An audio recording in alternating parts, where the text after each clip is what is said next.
It is an utterly dishonest and hysterical claim.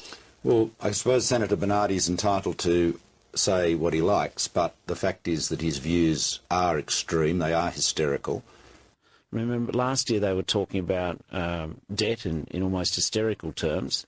This year they now are almost hysterical with the excuses why that debt isn't the issue that it was last year. To suggest that somehow that having an inquiry is going to upset our trading partners and that this will be a black mark against our trading reputation is, I think, verging on the hysterical. There have been one or two owners of mines out there making all sorts of extreme and hysterical statements. This will not have the dire impact that some have been predicting in their own interests to whip up an hysterical fear campaign. The uncertainty in some of it that you speak of is being caused directly by some of the hysterical statements being made by a few on the fringe of this debate that frankly are reprehensible.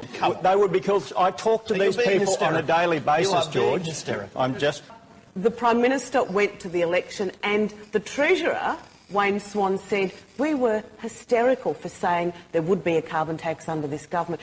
But industry groups say the activists are increasingly hysterical. And the kind of scaremongering and hysterical commentary that we are getting from Senator Joyce is totally off the mark.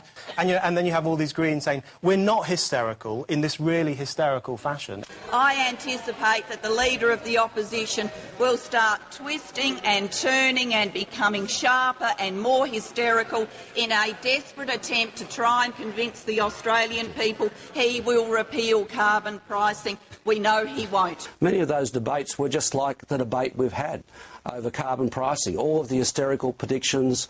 The media is always so continually hysterical about people lying and not telling the truth. With all of the hysterical claims we've seen made in recent days. Why should he then be censored for sharing that opinion, however offensive and hysterical it may be, as Malcolm Turnbull put it? I said yesterday I was expecting a slightly hysterical reaction, and they've met my expectations at News Limited.